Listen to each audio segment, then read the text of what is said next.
Next up in our next session, I want to pass it to Jenna to introduce our next speaker. And we do have maybe 2 minutes. So if you need to take a break, feel free to. But we will be we'll be pushing this train along in the summit. So we're not taking a break here in terms of our hosts and our speakers, but as an audience, if you do need to take a break, feel free to, and we'll get started.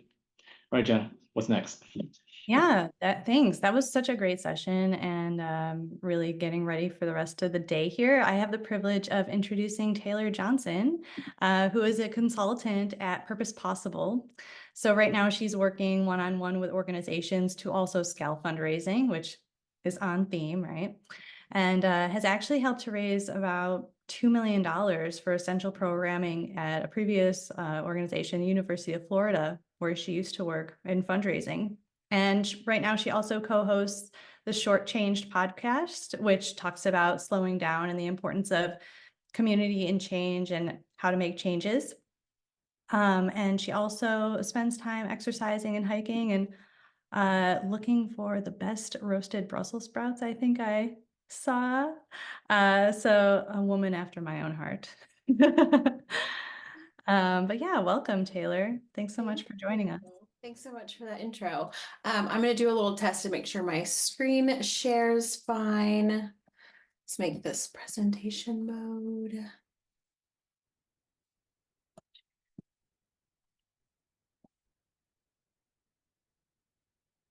All right. Jenna, did that screen Yes, work? we Okay. can see it just perfect. Awesome. Well, thank you so much for that introduction. I am putting together two things that I'm really passionate about, fundraising and rhythm making into one. And so I'm really excited to walk through this pretty quickly with the audience.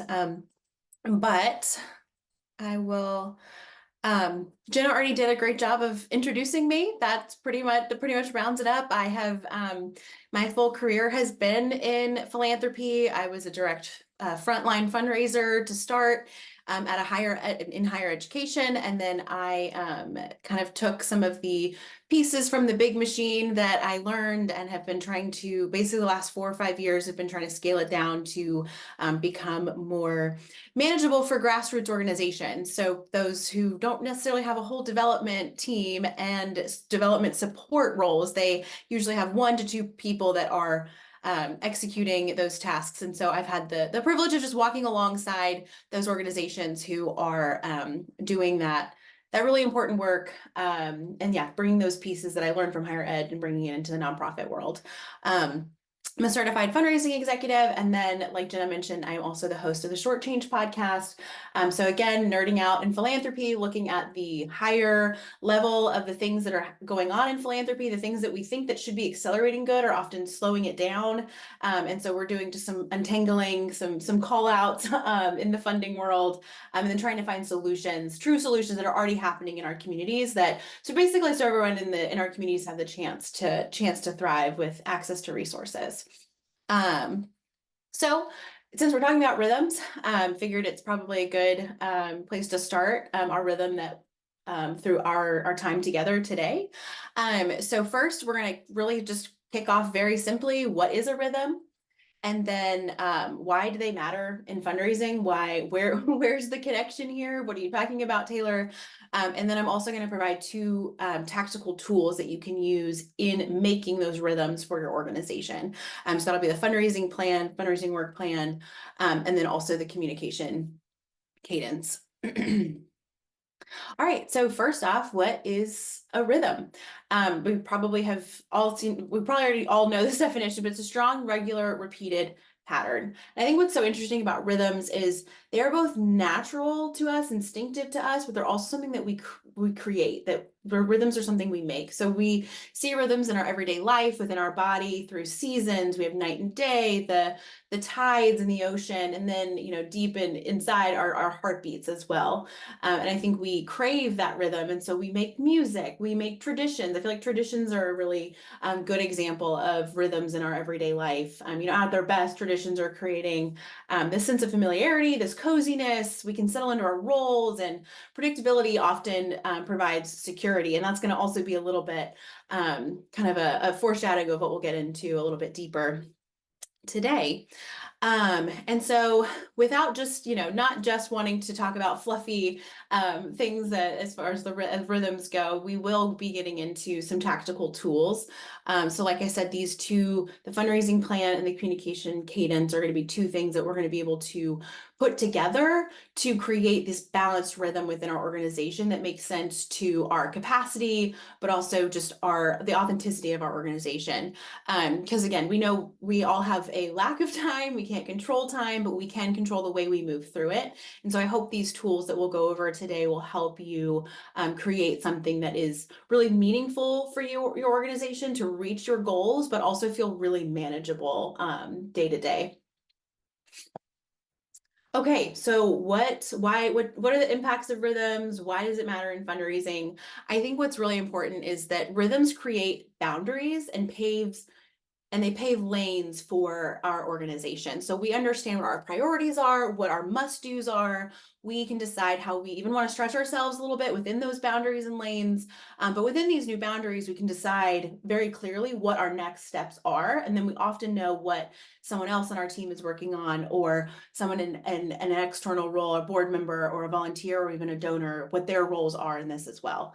So it's a really good team building tool. Rhythms also let us reflect on our movements. So we're setting these higher level goals. We can really look at these rhythms that we've set through the year and see, have we been moving in the right direction? Do we need to make changes? It provides starts and stops for us. We know how much and what kind of attention is needed from us in this particular moment. Rhythms enhance focus and purpose. When you have a rhythm through these tools, you're able to combat listlessness. You're not wondering what in the world you need to do, where can I start? It kind of unscatters your brain and kind of combats that overwhelm a little bit too. And kind of another piece of that too is rhythms are making space for rest. When we have our days, months, and quarters set ahead of us, we can really be grounded in our present day and know that what I did today is what needed to be done. And so you know when it is time to rest, and you can feel really at peace knowing when you can unplug. And of course, when we have more meaningful rest, we are also combating that burnout, which I know is something that many of us in the nonprofit world know all too well. And also it allows for deeper, more personalized connections. So rhythms make space for these quality connections, because when we know the tactical pieces of fundraising are all taken care of, we can make room for the most important part of fundraising, which is relationships. And so because that's kind of really part of the purpose why we are here today, I did want to kind of double click a little bit on deeper connections, because we are going to really talk a lot about systems today. But I really just want to make sure that I'm emphasizing, hitting the point home, that rhythms are allowing us to create deeper connections because we can be fully present and fully human with our partner relationships, because there are pieces of fundraising that can be scaled. The relationships cannot be scaled. Those are the things that we really need to bring our whole selves to, so we can better connect with our donors, know what it is they're passionate about, what are they interested in within our organization. And so the scalable pieces are taken care of, and the guesswork is taken out of this work. And so it just allows us to really be able to be personable in that space. We kind of make space in our calendars for phone calls. We know that we're inviting them to the right events. We're inviting them to see the work firsthand. But yeah, it's really allowing us to also know our donors really well. So when we are meeting with them, we know where to start. We know where they are in the process of thinking about making a gift. Is there something they're particularly interested in the organization? We can also really personalize the impact that we're reporting based on the needs. And I'm saying that to say that the solid foundation that these rhythms bring in our work really just allow us to kind of take a deep breath and focus on what matters when it comes to relating to our donors. Okay, so we're going to now get into the tactical pieces of building these rhythms. And our first one is the fundraising work plan. And just as a resource alert, there will be a fillable PDF that you guys can start setting these goals. So I'll share a lot about kind of how you can utilize and start the planning to do your work plan, your fundraising work plan, and then you'll get a tool as follow-up just to be able to start throwing in your goals. Excuse me. So to start with our fundraising plan, the very first place we want to begin is reflection. We don't want to necessarily look at the pressure of the comparison throughout the industry. Let's look at our organization. Let's look at our donor base and look at what we did in the year prior to set what's ahead of us. And so I also think reflection's a really important piece for that bigger picture, but I just also want to say it's a really important tool for some of those more micro moments. So say you experimented with a campaign, you have an event, don't let anything go to waste. So even if maybe you didn't reach all your targets in that event, use reflection as a tool to make meaning of everything that you're putting out there in the organization, like with your staff, with your volunteers. And so reflection's a really strong relationship tool because you're able to commune with your team, your donors, give everybody clarity. What lessons did we learn? Where can we grow from this? What can we do better the next time? And really build trust within your partners, within and around your organization, and then foster some camaraderie for the next time. So we now can take the lessons learned from this specific this year or this event, and then be able to really step forward together in building it better moving forward. And so these are just some reflection questions. What's resonating with your people? What didn't work? What felt forced? What maybe didn't feel authentically like your organization? Maybe something you were trying to do that another organization did. What surprised you, good or bad? What did you learn? And what is your feasible next step? And I think the important part here too is, and this is tactical. This is the way you're going to build out the goals for the following year. So you're going to want to really gather a lot of qualitative data with working with with your teammates, but also really look at the numbers. What was the goal set? Did you meet that target? Why or why not? And then this reflection time will really just lay the foundation for the rhythm that's going to really serve you and your organization moving forward. And so then we kind of start big picture. When you have a clearer picture of what your year looked like before, you're able to really get started on the year ahead. With your reflection, your numbers all gathered, you're well equipped to think about what's next. And you're going to start with those high level annual targets, and then decide what needs to be achieved in more bite-sized pieces, all the way down to daily, which I know can feel a little bit crazy. It could. But when you're setting those high level goals, that's when you want to be a visionary. In the case that I'm making for rhythm making is not a case for small thinking. Rather, what rhythms create is a space to make your visions feel more possible, more feasible for what is ahead of you right now. What is my next step? And the rhythms that you set when you do have these kind of daily, weekly, monthly, quarterly, annual targets, you're able to really see the movement that's being made to that higher level goal and see where pivots need to be made, but also celebrate as you continue to go forward. You have almost daily things that you can celebrate that have gotten done, which is again a good thing for morale, whether it's a one-person team or a larger team. And I won't spend a ton of time. I'm sure that many of us have seen SMART goals before. So again, specific, what needs to be accomplished, who's responsible for it, what steps will be taken to achieve it. Measurable, it's easy to track, attainable, stretch. We want stretch goals here, but we want them to be within reach, because I'll come back to that morale piece.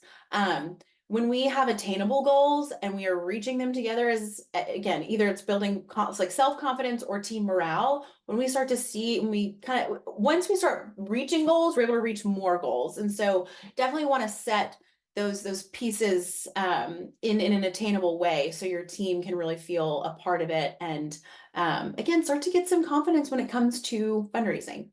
Relevant, and then time-based by when. And the only reason I really wanted to spend some time in the SMART goal space, which again, I'm sure everyone has seen that a million times, is it's not just a good goal tracker, but SMART goals build trust. And so that's not necessary, that's with your team. So everyone kind of knows when you get really specific with your goals, clarity is kindness, as Brene Brown says, you are able to know that this is my piece, I'm doing this. And then when you show up and do that piece, your teammates know to trust you. And then vice versa, you begin to trust your teammates. And just as everyone's able to kind of see where they belong in all of this, that's just how we're able to really build a team that trusts each other and can move toward these bigger goals together. And then just as we're kind of getting wrapped up into wrapping up on the planning of our fundraising work plan, just a few other things that I wanted to note is it's really important to collaborate. I've been saying this now for a couple slides now about engaging our team, but also let's get our boards on board, foster ownership, involve them in the process. Don't just share these are our annual targets and, oh my goodness, hey, we also have a campaign tomorrow, will you be a part of it? Really create ownership. You know, maybe it's a development committee, maybe you don't have the capacity for that, but at least sharing with them where you're going, why you've chosen this route, and really allowing them to be a part of that planning process. The more ownership they have in it, in the planning, the more ownership they're going to have in achieving it. But also don't forget to validate their fears when it comes to fundraising. We all have them, but we can, but when you know what they are in your board, instead of avoiding them, we can equip them to overcome those fears. And again, don't forget your volunteers and your donors. Find those dance partners that you have internally and externally. Your volunteers and your donors are already sending you messages that they're connected to your work. So let them engage meaningfully with you to advance your mission. Show them how they can be advocates through asking potentially, or maybe thanking, or other cultivation activities that they can be a part of. When you have these very clear activities, yes, maybe they're helping you cultivate donors. You're also cultivating them as a donor because they are now getting deeper involved in really seeing your mission be advanced. And then this is kind of where the rhythm piece comes in. You kind of set it and forget it a little bit. Don't actually forget it, but what you can do is you can put it in your calendar or a management tool, whatever works best for you as an individual, you as a team. But why this feels like a rhythm and what it looks like in like my everyday life, for example, is I will set these larger goals and I'll give myself to-dos all the way down to that daily level. So then I am, maybe I get a new task in a meeting today and I feel overwhelmed by all the things I have to do today, but I can put it 2 weeks down the road when I know that it's due and it's going to be meaningful. And I know that that's future Taylor will take care of that. Now Taylor doesn't have the capacity, but that Taylor will. And so I think you're even just creating yourself a little team within yourself. And it just allows you to really know what's needed in this pattern, but also feel really confident about what's needed from you today. So really being able to be grounded in that space and not get just so bogged down with the all of the running tasks that you have, but really making it feel like this little dance that you're having with yourself on where you can kind of have these ebbs and flows of this workflow and where you can, and how it can best serve you. And that's actually one of the tools and services that we do at Purpose Possible is we'll co-build this fundraising work plan with our clients, help them develop these meaningful rhythms for their fundraising efforts. But then in addition to that, beyond the co-building, we also support the implementation of these rhythms as well. And like I said, you guys are going to receive just a fillable PDF to really get yourself started and throw some thoughts and numbers on a page to get yourself rolling. But now we're going to move into the communication cadence. And so where do we start here? What already exists? Let's drop the anchors that we already know are a part of our organization's culture, or our organization's I guess already rhythms that exist. So annually we might have events or campaigns or relevant holidays to the causes that we are serving. Monthly or quarterly, are there things that email newsletters, donor community and engagement, board meetings, blogs that you're doing? And then weekly, are you having social media posts or consistent donor nurture and thank you calls and those kinds of things? So instead of trying to you can really just kind of cast a wide net on what already exists in your organization, and then kind of fill in the gaps from there. But what's really important about the communication cadence that I want to note is this balanced rotation between informing, inspiring, and inviting. Informing is, yes, program updates, FYIs, but it's also deeper education about the work that you do. So we want you to know what's happening from our organization, but we also want you to think critically with us, and we want you to feel educated in this space. We want our donors to almost feel like they're experts in this cause alongside us. And so what you can do in this informed space is also help them understand why you do what you do.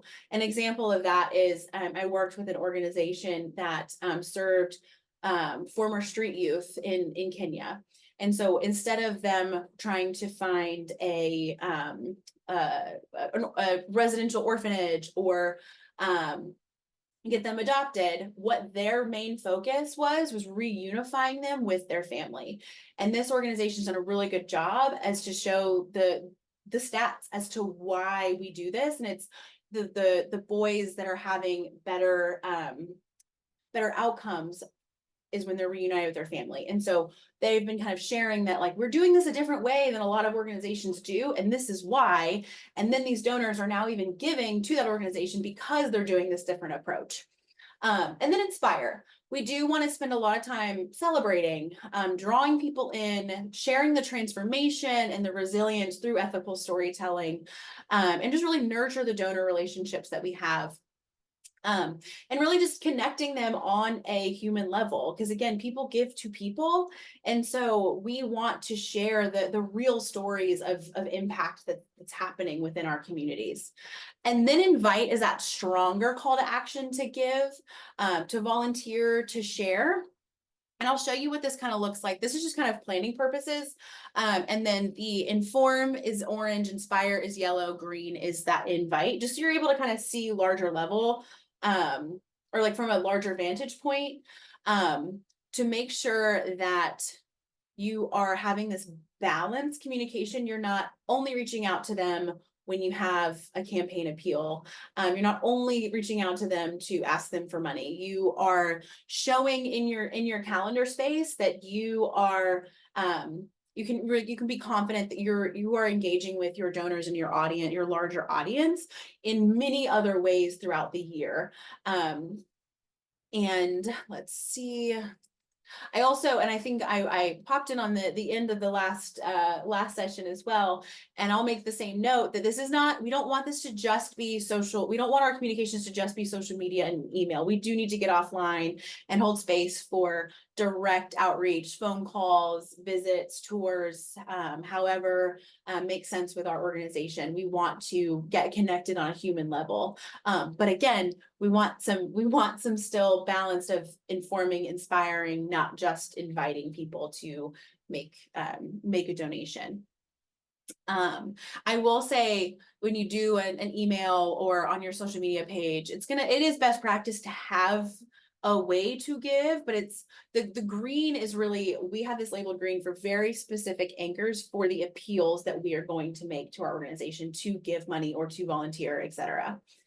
And then this, you can put in a communication calendar in that same management tool. But this is really just kind of a simple nitty-gritty way just to see like make sure that you have a balanced rotation here. And even just throwing in the future, like, I know I need to have an inspire story here in a couple months. So instead of that time slot showing up and you having to scramble, you kind of know that you're trying to fill those gaps in. You're really just trying to support yourself through meeting these targets. And so then these two things together, our fundraising work plan and our communication cadence, allow for a more balanced rhythm. These are just some grab bag ideas of rhythms, really just making sure that we're kind of rolling through kind of getting into getting used to some of these things. So ask, thank, report, repeat. That's just a fun thing to remember. And maybe, and just also so you know, you're not asking again until you've already thanked, reported, and you're going back to ask. And so recognizing anniversaries, this is a really organic way to just know that you're going to reach out to March donors every year in March of thank you for being here for a year, thank you being here for 5 years, etc., and sharing some of that that impact. You can decide for yourself that Thursdays are for thanking. I think automating is a really great way for some rhythms so people kind of get into the organization and start this little flow. You can have a short welcome series or a stewardship flow. So maybe you don't have like the specific ways to automate a welcome series, but you can at least know someone made a new gift. These are the things that our team knows happens to this person as we welcome them into our community. And then donor surveys, we're conducting those maybe once or twice a year. I'm just opening up two-way communication, making sure you have updated contact info. And it doesn't have to be a big survey. It could be like 3 questions of like, what inspires you or connects you to this mission? How do you want to engage? Do you have skills that you'd like to incorporate into this work? And just anything else we need to know about you. I have, and this is, so yeah, so the communication cadence, oh, excuse me, sorry. I just see that we're running out of time. So I do want to make sure that I hit these final notes about rhythms, and I don't emphasize rhythms for you guys and want you to make you feel like you are now fundraising robots, but rather rhythms give you this freedom to focus on what's right in front of you. So they're grounding you in the present. They're freeing your mind from all the things that need to get done to be with what and who you are with right in front of you. Rhythms also help you build trust with yourself as a leader. You set these goals when you are rested, fresh, and enthusiastic. So you can trust you from then that you are going to be taking care of, that these goals matter. They're moving you meaningfully towards the bigger picture of whatever is put in front of you today. And then but rhythms do allow for fluidity. So there is always room to pivot and change. Rhythms are never rules. And then back to relationships, internally and externally. Rhythms, when we're all moving in the right direction, we all can kind of see where we belong in the bigger picture. We're creating more trust and teamwork within our staff. And then also really being able to engage our donors in the process, our larger audiences in the process, but also we have more space for quality connections with those donors when we have these rhythms set in place. And the rhythms let you know when the work is done. I cannot stress them enough how important it is to know when you can truly rest. And then just some parting thoughts. Rhythm is communal. Do not try to create all of this on your own. And again, I know I'm speaking to probably a handful of nonprofits that you might be a one-person team, but think about your board members, think about volunteers, think about those who already give to you. These are folks who are champions for your work. Allow them to see where they belong with you within this rhythm. And then best practice is yours. Best practice is a very relative term. I'm talking to a lot of different sizes of nonprofits. Just so know what your best is, what you have the capacity to do, what you enjoy, and just be encouraged that movement in a direction matters more than getting it all completed, or doing what is best practice within the industry. Just really encourage yourself to just keep moving through this rhythm. And then, yeah, questions, insights, if we want to learn from each other. I know we don't have a ton of time. Yeah, thank you so much, Taylor. That was really just incredible information with just how rhythms can really help. We do have a few questions. Should we just do a couple, maybe one question to close out? I see one, Lindsay Bresson asked, how would you approach that human relational communication approach for an organization that's completely remote and unable to meet regularly in physical spaces? Yeah, I mean, I do think that the power of being remote in the day and age that we're in now is there are so many opportunities to get in front of each other in this space. I mean, this conference itself is a virtual gathering space. But I think that what you can end up doing too, I've seen some events that are like with maybe board meetings that now have to all be virtual, or we have teammates that are scattered across the country. I've seen where we've had like, you know, we've sent everyone who's attending the event some tea bags and a mug. And so maybe we're doing like an event that is you know, maybe in the evenings, and we're really just wanting to celebrate and just kind of get some really solid camaraderie. You know, you can mail things ahead of time where people can kind of feel like they're in the same room together. Does that answer that question? Yeah, thank you so much for speaking to that. That's a great idea. And then we'll do one more just for the fun of it. Yeah, Jennifer is wondering how you get the best stories when video is not the best, I guess, medium. So do you have any like templates or ideas to pull out stories and get information that we need to tell a story? Yeah, well, I'm interested to know what with video maybe not being the best medium. I'm wondering if what they're trying to say is that it's maybe a harder medium to do. I know there is, as far as videos, kind of making them a little easier, like Video Ask is something that I think what we need to do as far as videos is really not be so like limited to it needing to be a very well produced, thorough message. I think using just a hey from the executive director video from your phone can go a long way. Dropping that into text message, dropping that in an email. We're doing a save the date for a community event in a couple weeks, and instead of just your plain old flyer, our executive director is just going to again record a video on a phone and say, hey, we're doing this event, this is what we want you to get from the event, I hope you can be there. And just really personalizing that space. As far as gathering other stories, just continue being human, continue talking to the people that you're serving, continue talking to the people who are supporting your organization. And you're gonna gather some really good quotes. Those donor surveys is a really easy way too, of just like, what inspires you to give? Why, what about this organization is special to you? And that'll be some ways you can kind of create some like, look, this is what these are what your peers give this organization. If this resonates with you, you could also join our community. Great insights there. Thank you so much, Taylor, for joining us. Chrissy says thank you in the Q&A. This has been a really fantastic session, and we're just so thankful that you could join us today. Perfect. Yep. And I am most active on LinkedIn. So I don't know if if these slides will be sent out to them, but come find me on LinkedIn, Taylor Johnson, CFRE. Awesome. Yeah, you can check out her LinkedIn page, or is it okay if they email you as well with any Yep. questions? Absolutely. Okay, cool. I'll just pop in your email in the chat, and then they can get in contact with you. Fantastic. Yeah, Thanks, everyone.